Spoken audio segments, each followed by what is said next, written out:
Hi, my name is Joseph McLaughlin. I live in Goodyear, Arizona, but originally from Philadelphia, Pennsylvania. I will be discussing about the loss of Irish identity. When I was growing up, my father didn't say too much about our background except that we were Irish and English, when we were really Irish and Welsh. The thing I heard most of all was "I'll Take You Home Again, Kathleen," which is an Irish American ballad. And that's about the closest thing I heard to Irish music in the house. I knew my grandfather and my grandmother, but they passed away when I was 5, 6 years old, so I was not old enough to ask them, where are we from? On the other side of the family, I'd ask my relatives who were not of Irish descent. They'd say where they were from, generally, but they would just say, you don't need to know anything else more special. So, there's that issue that was going on, I guess. And apparently, things were, bad coming over because, like people know, when there's bad experiences in the background, they don't talk about them. I mean, they found that out between, the Holocaust and World War II and other issues. And so, my family, I believe, is from Inishowen, and the town is Buncrana, B-U-N-C-R-A-N-A. And, I'm trying to find information here. That's one of the reasons why I volunteered, was to rediscover my Irish roots. And, I am trying to find when they came over. Haven't been successful yet. I know they were in the United States in 1860. And it was my great-great-grandmother, my great-grandfather, sorry about that, his sister, and who's a year older than he was, and she, and two brothers that were younger. My great-grandfather, he was born about 1835, his sister about 1836, and my great-great-grandmother was born about 1800, because when she came to the United States, or in that census, she was 60 years old. So just the same year as, 1860, so she was born about 1800. And this is some of the stuff that I have found. And it's interesting of where an awful lot of the family, extended family, cousins and all that, have very little information also.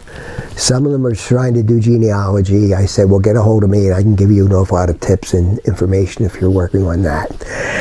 So, we're trying to discover the roots. I passed my information on to my sisters and everything. And like when I was back to Philadelphia the last time, I found out where they were buried, through various websites. I went to the one cemetery where my great-grandfather was buried, or is buried. And I found out that it was his parents-in-law who passed away first in the plot. And then it was, not sure exactly after that, but it was also in the plot was my great-grandmother, my great-grandfather, my great-grandmother's sister and brother-in-law, and 2 children that one had passed away probably at an earlier age, and then my father's uncle. And it's interesting to find what had gone on in the family, and with that they had their ups and downs and everything, and as you know, sometimes there's the family fights which also hinder what is going on and stuff like that. And so one not talking to the other and all that. Well, with the cousins, we don't have that. So, I probably could get a lot of information from the older ones, and I do need to get a hold of them. Irish in the Southwest. Yes, I am one of them. And the thing is of where, like I was saying about the loss of Irish identity, I came here to the Irish Cultural Center to volunteer to see what I could find and learn. With that, I've learned a big depth, or a large amount, about the Irish culture and history, of where I knew things generally of some of the things besides the Irish potato famine. But I didn't know the depth and all of the implications that went on. But again, I've learned about, there are Celtic Irish lessons available, and there's the Ceilidh on the third Saturday or the third Friday of every month, and I've been to 1 or 2 of them, and very interesting, a lot of fun, things like that. And, when I first got here, I thought it was funny that, everybody went crazy for St. Patrick's Day parade, because I figured it was all Hispanic, Latino. And no, over time I found out that there was a major Irish community. And that's why when I retired, I came down here to volunteer, was to learn about my Irish culture. And I'm learning quite a bit, especially from people who come through. And they, will say things, and I pick things up about, oh, this is this is that, this is where we come from, or whatever. And, here it is, people have come to the Southwest to live that are of Irish descent, and I'm actually starting to learn more about my Irish identity. The Great Famine. Without the Great Famine, I wouldn't be here right now. There's always something good that comes out of bad, even though we don't realize that. Or, we have to see it as to look behind us, a hinder sight. And, with the famine, and volunteering here, I tell people that with the famine, so many people came to the United States, and how they came to the United States. It wasn't necessarily straight to the States, but, if they were hungry, that more than likely meant that they didn't have too much money. So from there, they could possibly have gone through Canada, things like that. Now, with the immigration issue, it was a big immigration shift of where that's why there's so many people of Irish descent in the United States. And we don't understand, though, how great the famine was that it drove so many people out. Everybody hears the term of an Irish wake. But back then, the Irish wake was held for the person who was going to the United States. And the song Danny Boy, which is really the Derry air, that pretty well sums it up about you're going away and we'll never see you again. The United States, with immigration, has had issues with it over the years. And it is not always it has really never been that nice, of where there's been documentaries showing about how the Irish were seen in such low class and held in very low esteem, of where there were some places where they would not send a black slave to do the work because it was so dangerous, but they would send an Irishman. These are some of the things where people were trying to make a living and making ends meet. With immigration also, when a tour comes through, I talk to them about the thing on immigration, the first immigration law, which was in 1882, the Chinese Exclusion Act. There was a family, like in the 1860s, early 1870s, came to the United States, had a family, had a son, and as he grew up, the mother and father decided to return to China. His parents were there in China. He went and visited, and when he came back, there was no problem with the entry into the United States. A few years later, he went back to China again to visit his parents, and while he was overseas, the Chinese Exclusion Act was enacted.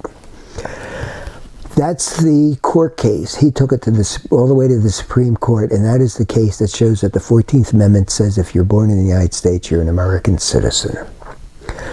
When people come into the center, and I deal in the genealogy section, we do talk about immigration issues and things like that, and I point out, the issues today are the same that we had 100 years ago or so. Even, like before World War I, people knew war was coming. After World War I, people knew that it was a mess, and there were other great migrations then. But, we have always had problems. And like I point out that some of the problems, they tried to fix themselves, the Irish, with other people, such as the Molly Maguires. And, I also mentioned about there were two, what are they? One was N-I-N-A, the other one was I-N-N-A, Nina and Inna. They both mean the same thing. No Irish need apply, Irish need not apply. And like I was talking about the Molly Maguires, they tried to settle the work issues, the labor issues, through violent means, and that's why people know of them today. But like I was saying, the Irish were held in very low esteem.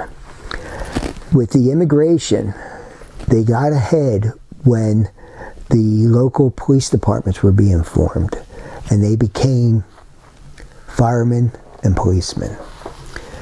And that's how they start to make it to the middle class. Today, they're company heads, CEOs, fantastic lawyers, teachers, professors, academics, and all that. And, some didn't do so well. Like with me, my name, Joseph McLaughlin, back in Philadelphia, is common.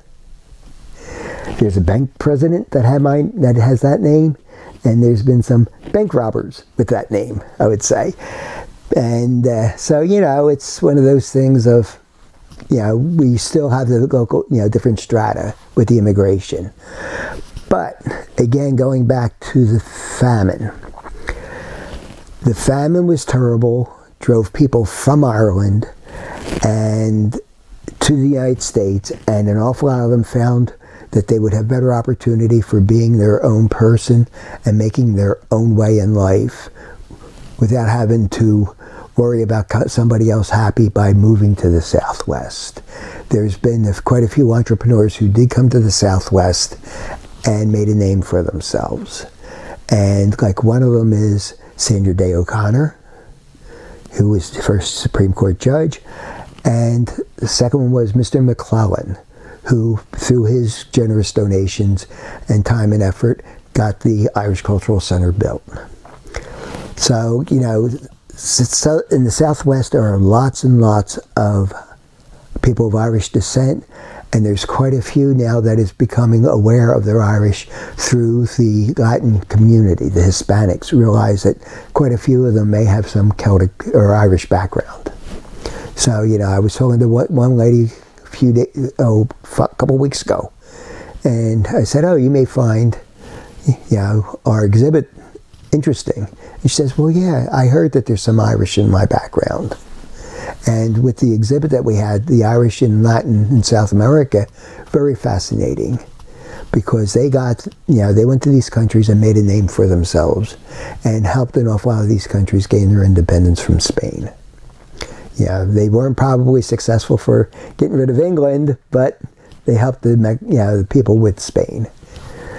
And so, there is a big influence. It exists. And I say, come join it.